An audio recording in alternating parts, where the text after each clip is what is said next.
सभी लोग, I hope कि आप सभी लोग अच्छे होंगे। तो चलिए जल्दी से आ जाइए। मैंने आप लोगों से बोला था कि 2 बजे की आप लोगों की क्लास है थर्ड सेमेस्टर के प्रीवियस ईयर क्वेश्चन पेपर की, जो आप लोग बहुत ज़्यादा परेशान थे कि ma'am previous year question paper start कर दीजिए। तो आज आपकी पहली क्लास है प्रीवियस ईयर क्वेश्चन पेपर की। जल्दी से आप लोग आ जाइए। मैं 25 मिनट लेट आई हूँ क्योंकि आज मेरी थोड़ी सी तबीयत सही नहीं लग रही थी, लेकिन आप लोगों के कहने पर मैं आई हुई हूँ। तो जल्दी से आ जाइए ताकि मैं क्लास को शुरू करूँ और आप लोग जल्दी से आइए और हर क्लास का आंसर देना स्टार्ट करिए। चलिए जल्दी से आ जाइए आप सभी लोग। और एक बार आप लोग क्लियर भी कर दीजिए वॉइस क्लियर है या नहीं।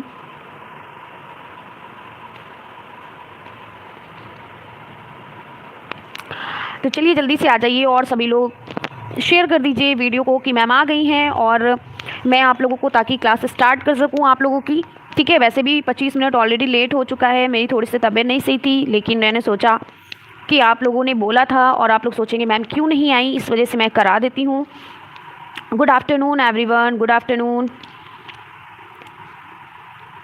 तो चलिए यहाँ पर देखिए 2016 का प्रश्न पत्र और 2016 का प्रश्न पत्र देखिए आप लोगों का है यहाँ पर।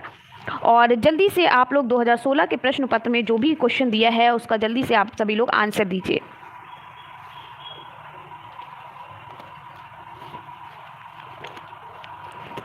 जल्दी से आ जाइए और सभी लोग 2016 प्रश्न पत्र का जो भी आंसर है उसको आंसर दीजिए जल्दी से आप लोग। कबीर को के सूफी गुरु कौन थे, जल्दी से बताइए।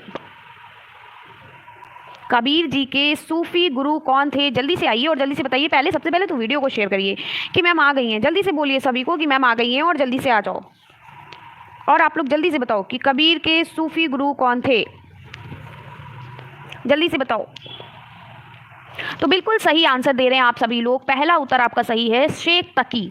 शेख तकी जो थे ये कबीर जी के कौन थे, सूफी गुरु थे। ठीक है, शेख तकी कौन थे, ये कबीर जी के क्या थे, सूफी गुरु थे। ठीक है, कबीर जी कौन थे, ठीक है, कबीर जी हिंदी भक्ति काव्यधारा के कौन थे, प्रधान कवि थे। ठीक है, इन्होंने बहुत ज़्यादा हिंदी साहित्य में योगदान दिया है। ठीक है, चलिए हम बात करते हैं अगले क्वेश्चन की। अगला क्वेश्चन क्या है, क्या भूलूं और क्या याद करूं, वेरी इंपॉर्टेंट है, ये रिपीट कर सकता है। ये क्या है, क्या भूलूं और क्या याद करूं, ये जो विद्या है ये संस्मरण है, कहानी है, आत्मकथा है या यात्रा वृतांत है, जल्दी से बताइए। क्या भूलूं और क्या याद करूं, जल्दी से बताइए। बिल्कुल सही, बहुत सही आंसर आ रहा है, ये एक आत्मकथा है, क्या भूलूं और क्या याद करूं। सेकंड क्वेश्चन, मुंशी प्रेमचंद जी की वह रचना जो अधूरी रह गई थी, यानी उनके वो पूरा उसको नहीं कर पाए थे, अधूरी रह गई थी।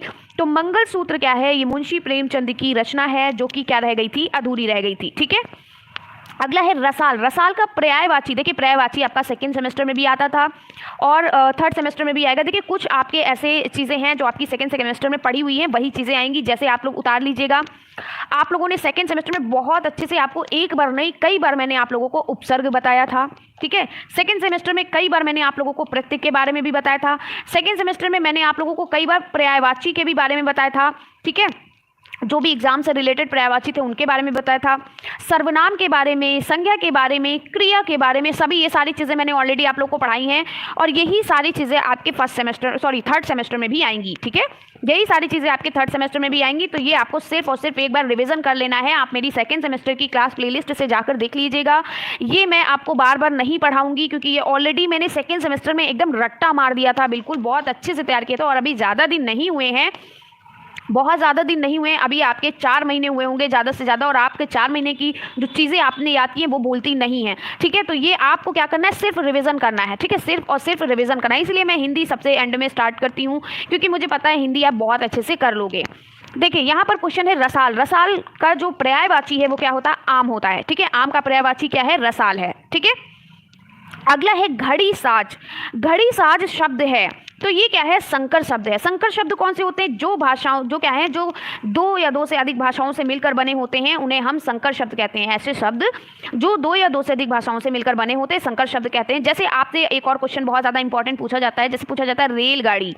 रेलगाड़ी, रेल आपका क्या है, आपको लगता नहीं, रेल रेल इंग्लिश का शब्द है। ठीक है, रेल क्या है, ये एक इंग्लिश का वर्ड है, इंग्लिश का शब्द है।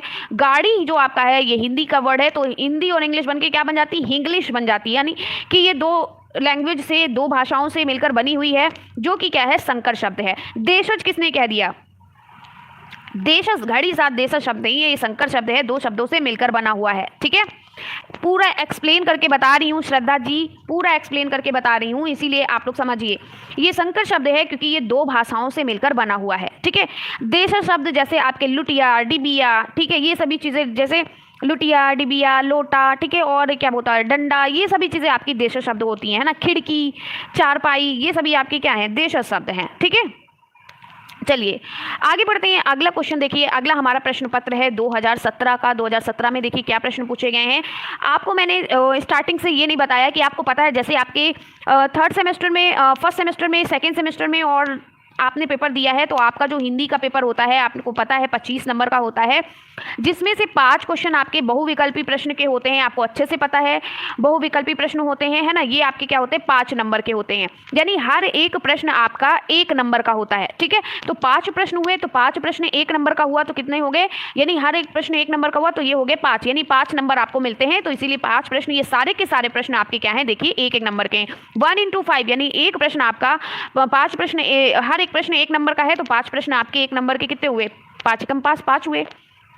चलिए 2017 का पेपर देखिए, बहुविकल्पी प्रश्न क्या कहता है। आज मैं सिर्फ और सिर्फ बहुविकल्पी कराऊंगी। ठीक है, जिसका जन्म पहले हुआ है उसका अर्थ क्या होता है, तो जिसका जन्म पहले हुआ होता है, ठीक है, वो क्या कहलाता है, अग्रज कहलाता है। भाई आपके बड़े भाई जो होते हैं उनका जन्म पहले हुआ है आपसे, आप छोटे हो उनसे, तो जिसका जन्म पहले हुआ यानी कि वो बड़ा भाई हुआ। ठीक है, या बड़ी बहन हुई, तो बड़ा भाई या बड़ी बहन क्या होता है, तो जिसका जन्म पहले होता है वो आपसे बड़ा होता है। ठीक है, जिसका जन्म आपसे बाद में होता है वो आपसे छोटा होता है। तो आप इसमें आपका उत्तर हो जाएगा, यानी जिसका जन्म पहले हुआ है यानी वो बड़ा है, तो वो अग्रज कहलाता है। और जिसका जन्म बाद में होता है यानी जो छोटा भाई होता है या छोटी बहन होती है वो क्या कहलाता है, अनुज कहलाता है। ठीक है, तो यहाँ पर उत्तर आपका होगा अग्रज। आगे बढ़ते अगला देखिए क्वेश्चन, देखिए मुहावरे आपसे बहुत ज़्यादा पूछे जाते हैं, ये आपने सेकंड सेमेस्टर में भी पढ़े हैं। पर्यायवाची, मुहावरे, विलोम शब्द सब आप पढ़ चुके हो, आपको सिर्फ और सिर्फ रिवीजन करना है, वहीं से पूछे जाते हैं, ऐसा नहीं कि इसके लिए आपको अलग से एक्स्ट्रा पढ़ना पड़े। ठीक है, तो प्रणाम प्रियांशु जी, प्रणाम। देखिए आंख का अंधा नाम नयन सुख लोकोक्ति का अर्थ है। मैं आपको मुहावरे क्या होते हैं, लोकोक्ति क्या होती है, सारी चीज़ें आपको पढ़ाऊंगी। आप लोग कुछ ज़्यादा ही जल्दबाजी में हो, इसलिए मैं आपको प्रीवियस ईयर क्वेश्चन पेपर करा रही हूँ। प्रीवियस ईयर क्वेश्चन पेपर कराने का मतलब ये होता है, जब आप इंपॉर्टेंट चीज़ें पढ़ लेते हो, अपने सिलेबस को खत्म कर लेते हो, तब प्रीवियस ईयर क्वेश्चन पेपर पढ़ना ज़्यादा अच्छा रहता है। लेकिन आप लोग कुछ ज़्यादा ही जल्दी में हो। तो आंख का अंधा नाम नयन सुख, अब देखिए यहीं से आपको पता चल रहा है कि गुड़ के विरुद्ध नाम होना। आंख के अंधे हैं लेकिन नाम क्या रख दिया, नयन सुख, जैसे लग रहा है सारे नयनों से इनको सुख मिल रहा है। ठीक है, सुख कुछ भी नहीं मिल रहा है लेकिन ऐसा लग रहा है। ठीक है, हिंदी का क्लास काजल जी आपका 11 AM यानी सुबह 11 बजे चलता है डेली। ठीक है, तो आंख का अंधा नाम नयन सुख लोकोक्ति का अर्थ होता है गुड़ के विरुद्ध नाम होना। ठीक है, चलिए अगला है अचरज। अचरज शब्द का तत्सम रूप क्या है, तत्सम रूप क्या होता है, जो हिंदी में क्या है, जो संस्कृत शब्द के जो कहते हो शब्द हिंदी में आए हुए हैं उन्हें हम तत्सम शब्द कहते हैं। ठीक है, जैसे कि आश्चर्य, आश्चर्य, अचरज, अचरज ये हमारा तद्भव है और इसका तत्सम क्या होता है, आश्चर्य। और देखिए आश्चर्य कई तरीके से लिखा है, लेकिन जो सही है वो आपको शब्द चुनना है। तो आश्चर्य इस तरीके से लिखा जाता है। ठीक है, अगला क्वेश्चन है तपस्वी का तद्भव रूप है। तपस्वी का तद्भव रूप होता है तपसी। क्या होता है तपस्वी का तद्भव रूप, तपस्वी आपका तत्सम है और तद्भव आपका क्या है, तपसी है। ठीक है, बा उत्तर आपका सही है। अगला है सूरदास की रचना है, तो आपको पता है बहुत अच्छे से साहित्य लहरी। साहित्य लहरी क्या है, ये आपकी सूरदास की रचना है। और मैंने इसीलिए मैंने सबसे पहले आप लोगों को हिंदी में सभी के आपको जीवन परिचय जितने भी इंपॉर्टेंट हैं सभी के जीवन परिचय, सभी की रचनाओं के बारे में सबसे पहले करा दिया था, क्योंकि यहाँ से क्वेश्चन बहुत पूछे जाते हैं और आपको सभी की रचनाओं के बारे में बहुत अच्छे से तैयार होना चाहिए। अगर आपको रचना नहीं पता है तो आपके प्रीवियस ईयर क्वेश्चन पेपर में भी बहुत ज़्यादा क्वेश्चन पूछे जाते हैं, इसलिए सभी की रचना के बारे में आपको जरूर पता होना चाहिए कि किसने कौन सी पुस्तक लिखी है। ठीक है, चलिए आगे बढ़ते हैं। अगला देखिए 2018 का पेपर शुरू होता है, इसमें हम बहुविकल्पी प्रश्नों को देखते हैं।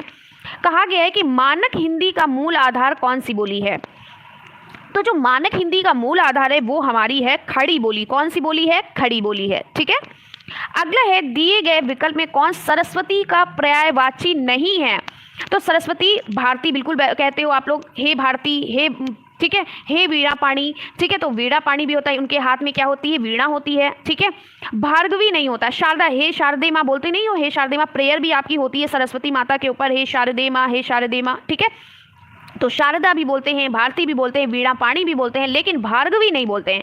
तो ये वाला यानी कि ये सब सही है, इसलिए ये गलत हो जाएगा, ये वाला सही हो जाएगा क्योंकि नहीं पूछा है हमसे, पर्यायवाची नहीं है। तो भार्गवी, भार्गवी जो होता है ये आपका पार्वती का पर्यायवाची होता है। किसका पर्यायवाची होता है? पार्वती का, इसलिए ये नहीं है। ठीक है, चलिए अगला क्वेश्चन देखिए। प्रत्यय आप पढ़ चुके हैं, जल्दी से इसका आंसर दीजिए। बहुत बढ़िया, सभी लोग आंसर दे रहे हैं कि भिक्षुक में कौन सा प्रत्यय है? तो भिक्षा प्लस उक मिलकर क्या बन जाता है? भिक्षुक बन जाता है। ठीक है, भिक्षा प्लस उक प्रत्यय लग जाता है तो भिक्षुक बन जाता है। ठीक है, चलिए अगला क्वेश्चन करते हैं। अगला हमारा क्या है? लघु शब्द का विपरीतार्थक शब्द या विलोम शब्द जिसे हम कहते हैं, जिसे उल्टा शब्द कहते हैं। तो लघु मतलब छोटा और दीर्घ मतलब बड़ा। पढ़ते नहीं, लघु उत्तरी प्रश्न और दीर्घ उत्तरी प्रश्न। ठीक है, चलिए अगला क्वेश्चन है, पूरब और उत्तर के बीच की दिशा कहलाती है। वेरी इंपॉर्टेंट क्वेश्चन, और सेकंड सेमेस्टर में भी ये बहुत पूछा जाता है, और फर्स्ट सेमेस्टर में भी, और थर्ड सेमेस्टर और फोर्थ सेमेस्टर में भी ये इंपॉर्टेंट क्वेश्चन है। ठीक है, यूपी टेट, सी टेट, जो भी आप एग्जाम देते हो ज़्यादातर पूछा जाता है। बहुत अच्छा आंसर दे रहे हो आप लोग। पूरब और उत्तर के बीच दिशा कहलाती है ईशान। ठीक है, तो हिंदी में आपके गिनी चुनी ही चीज़ों को पढ़ना है। जैसे आप लोगों को जितने भी मैंने आप लोगों को जीवन परिचय के बारे में पढ़ा दिया है, उन सभी को आप प्लीज़ पढ़ लीजिएगा। मैंने बहुत लेंथी नहीं पढ़ा है, मुझे पता है सिर्फ उसकी रचनाएं पूछी जाती हैं, उनके जन्म, उनके मृत्यु के बारे में, इसलिए मैंने उसको एक टेबल के हिसाब से पढ़ाया हुआ है। तो आप उस तरीके से पढ़ लीजिएगा। चार्ट बना करके पढ़ाया है ताकि आपको दिक्कत भी ना हो और सारी चीज़ें आपकी भी कवर भी हो जाएं। कहानी के माध्यम से पढ़ाती तो सारी जीवनी कहानी के माध्यम से पढ़ना बहुत ही मुश्किल होता है। ठीक है, चलिए अगला ये हमारा क्वेश्चन पेपर देखिए आप लोग आजकल जो हिंदी की क्लास में करा रही हूँ उसे मत छोड़िएगा। बहुत ही इंपॉर्टेंट क्लास चली और बहुत ही आसान, बहुत ही बढ़िया क्लास चली। आप लोगों ने अगर पढ़ा होगा तो आप लोग को पता होगा। ठीक है, आज रागनी जी नोटिफिकेशन इसलिए नहीं आया क्योंकि मैंने नोटिफिकेशन डाला ही नहीं, क्योंकि जब मैं भूल गई, मैंने टेलीग्राम पे शो कर दिया कि टाइम टेबल, तो मुझे ध्यान नहीं रहा, मुझे लगा आप लोग टाइम पे आ जाओगे। ठीक है, इसलिए मेरे नोटिफिकेशन शो नहीं कर रहा होगा। चलिए अगला है, परशुराम की प्रतीक्षा के रचनाकार है। Very very important.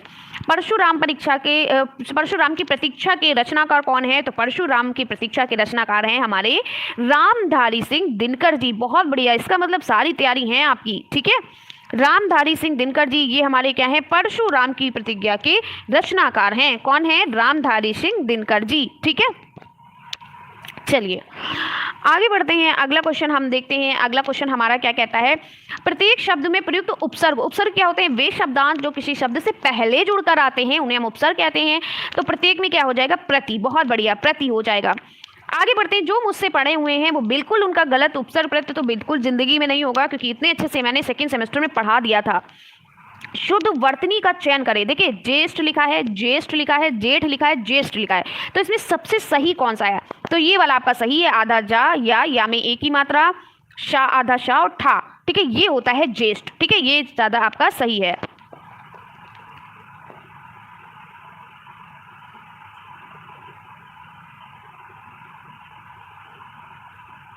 चलिए आगे देखते हैं अगला क्वेश्चन। अगला क्वेश्चन क्या है? संस्कृत के वे शब्द जो हिंदी में जो के तो, अभी मैंने आपको बताया था, अभी ये बात बताई भी थी कि संस्कृत के वे शब्द जो हिंदी में जो के तो प्रयुक्त होते हैं वो क्या कहे जाते हैं? उन्हें हम तत्सम कहते हैं। ठीक है, उन्हें हम क्या कहते हैं? तत्सम बोलते हैं। चलिए अगला प्रश्न क्या है? निम्न में से संयुक्त व्यंजन नहीं है। आपको पता है संयुक्त व्यंजन क्या होता है? छ होता है, छ त्रंग ज्ञा श्रा, छ त्रंग ज्ञा और श्रा, ज्ञा और श्रा। तो इसमें से क्या नहीं है? छा है, त्रा है, ज्ञा है, लेकिन री नहीं है। री आपका क्या है? ये स्वर है। ठीक है, री आपका क्या है? स्वर है, ये व्यंजन नहीं है। तो इसलिए आपका क्वेश्चन के हिसाब से जो आंसर होगा वो दा होगा, क्योंकि नहीं है पूछा है। ठीक है, चलिए अगला क्वेश्चन देखते हैं। अगला क्वेश्चन जल्दी से देखिए। अगला प्रश्न पत्र है 2020 का। 2020 में देखते हैं कौन सा प्रश्न आया हुआ है। वस्तुनिष्ठ प्रश्न। राम भक्ति का काव्य धारा के प्रमुख कवि हैं, यानी राम की भक्ति पर रिलेटेड कौन से ऐसे कवि हैं जिन्होंने राम जी के बारे में, उनके बारे में, यानी वो कैसे रहते थे, कैसा उनका स्वभाव था, सारी डिटेल उनके बारे में बताई है। वो ऐसे कौन से कवि हैं? तो वो हैं हमारे, जल्दी से बताइए। अरे नहीं भाई, कबीरदास जी नहीं है भाई, तुलसीदास जी हैं। तुलसीदास जी ने राम जी के बारे में सारी चर्चाएं की हैं। राम जी के वो बहुत बड़े भक्त थे तुलसीदास जी। ठीक है, चलिए आगे बढ़ते हैं। साकेत। Saket very important. साकेत महाकाव्य के रचनाकार हैं। तो साकेत महाकाव्य के रचनाकार कौन है? जल्दी से, बहुत बढ़िया, मैथिली शरण गुप्त जी हैं। ठीक है, जयशंकर प्रसाद जी नहीं है भाई, मैथिली शरण गुप्त जी हैं। चलिए आगे बढ़ते अगला क्वेश्चन है, जो प्रणाम करने योग्य हो उसके लिए एक शब्द बताइए। तो एक शब्द के लिए, वाक्यांश के लिए एक शब्द ये आपका आता है। आपके पास कोई भी ग्रामर की बुक्स हो, चाहे वो इंटर की हो, चाहे वो आपकी क्या बोलते हैं डीएलएड की भी हो, तो बहुत बेहतर है। अगर आपने कभी यूपी टेट सीटेट की खरीदी है तो भी बेहतर है। और अगर आपके पास इंटर की भी बुक है, हाई स्कूल की भी बुक है, हिंदी की 11th की है, ठीक है, 9th की है, तो भी आप उससे पढ़ सकते हो। जो प्रणाम करने योग्य हो उसके लिए एक शब्द क्या है, तो प्रणम्य कहलाता है। क्या कहलाता है? प्रणम्य। अगला है, आंसू का तत्सम शब्द क्या है। देखिए तत्सम शब्द आंसू का क्या होता है? अश्रु होता है। क्या होता है? अश्रु। देखिए तत्सम समय एक आपका अगर चंद बिंदी दिखाई दे तो वो तत्सम कहलाता है, और केवल एक बिंदी दिखाई दे तो वो तद्भव, सॉरी तद्भव ये होगा। तद्भव में ज्यादातर ये चंद बिंदु वाला होता है, ये तद्भव होता है, ठीक है। और ये जो एक बिंदु वाला होता है ये तत्सम में ज्यादा यूज होता है, ठीक है। चलिए देखिए, गोदान के लेखक, वेरी वेरी इंपॉर्टेंट, गोदान के लेखक कौन है? जल्दी बताइए कि गोदान के लेखक कौन है। बहुत बढ़िया, क्या है? मुंशी प्रेमचंद जी गोदान के लेखक हैं। अगला हमारा शुरू होता है 2021 का प्रश्न पत्र, और हम देखते हैं 2021 में क्या है। तो 2021 में कहा गया है,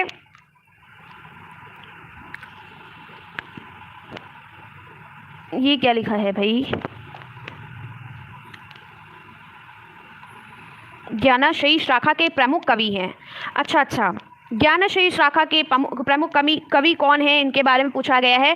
क्योंकि जो हमारे कबीरदास जी हैं, ठीक है, हमारे जो कबीरदास जी हैं उनको ज्ञानाश्रयी शाखा के प्रधान कवि कहा जाता था। यानी हिंदी भक्ति काव्यधारा की ज्ञानाश्रयी शाखा के प्रधान कवि इनको कहा जाता था। और अगर आपके पास पवन सीरीज है या राजन सीरीज है, तो जब आप कबीरदास की जीवनी पढ़ते हो तो सबसे पहले यही लिखा ही है कि महात्मा कबीरदास जी हिंदी भक्ति काव्यधारा की ज्ञानाश्रयी शाखा के प्रधान कवि थे, ठीक है। तो कौन है? कबीरदास जी हैं। अगला है, लोकावतन के रचनाकार कौन है। तो लोकावतन के रचनाकार जो हैं वो हमारे हैं, कौन है? सुमित्रा नंदन पंत हैं, ठीक है। अगला क्वेश्चन है हमारा, अगला क्वेश्चन देखिए क्या कहता है। अगला क्वेश्चन दिया ही नहीं गया है। चलिए अगला क्वेश्चन कट गया है, उसके लिए भाई क्या बोल सकती हूँ, कट गया है। तो चलिए हम बात करते हैं फोर्थ क्वेश्चन की। चित्रक का तद्भव रूप क्या है। चित्रक एक तत्सम है और इसका तद्भव रूप क्या हो जाएगा? चीता। चीता को हम संस्कृत में चित्रक बोलते हैं, चीता को हम संस्कृत में चित्रक बोलते हैं, ठीक है। अगला क्या है? जिसके पास कुछ भी ना हो, बहुत वेरी वेरी इंपॉर्टेंट, जिसके पास कुछ भी ना हो वो अंकिंचन कहलाता है, ठीक है, अंकिंचन कहलाता है। जिसके पास कुछ भी ना हो, अरे नहीं भाई, निर्धन नहीं कहलाएगा। निर्धन तो गरीब हो गया, क्या गरीबों के पास कुछ भी नहीं होता है, ठीक है। जिसके पास कुछ भी ना हो, कुछ भी ना हो, तो वो अनकिंचन कहलाता है, ठीक है। देखिए यहीं पर देखिए, निर्धन दे दिएगा, असमर्थ दे दिया गया, अक्षम दे दिया गया, सारे निगेटिव वर्ड्स हैं, सारे के सारे निगेटिव वर्ड्स हैं, इसीलिए आप कंफ्यूज हो गए। लेकिन यहाँ पर बात कही जा रही कि जिसके पास कुछ भी ना हो वो हो जाएगा अनकिंचन, ठीक है। चलिए अगला है 2023 का प्रश्न पत्र, और 2024 का तो आप ही लोग दोगे, है ना। तो और जल्दी से आप लोग भी देकर आओ, और जल्दी से मैं अगले सेमेस्टर को ही पढ़ाऊँ कि 2024 के बच्चे देखो कितने अच्छा पेपर करके आए थे, ठीक है। तो 2024 वात्सल रस। वात्सल रस मतलब क्या होता है? देखिए वात्सल रस जो होता है ये एक माता का अपने बच्चे के प्रति प्रेम जो होता है, प्रेम की जो भावना होती है उसे हम वात्सल रस कहते हैं। एक माता का बच्चे के प्रति जो प्रेम होता है उसे वात्सल कहते हैं। तो वात्सल रस के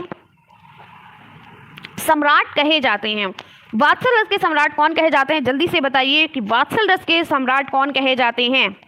तो सूरदास जी कहे जाते हैं। बहुत बढ़िया। सूरदास जी जो हैं इन्होंने श्री कृष्ण की बाल लीला के बारे में वर्णन किया है कि वो कितने अच्छे थे, उनकी यशोदा माँ उनसे कितना प्रेम करती थी, उनके बारे में इन्होंने बताया है।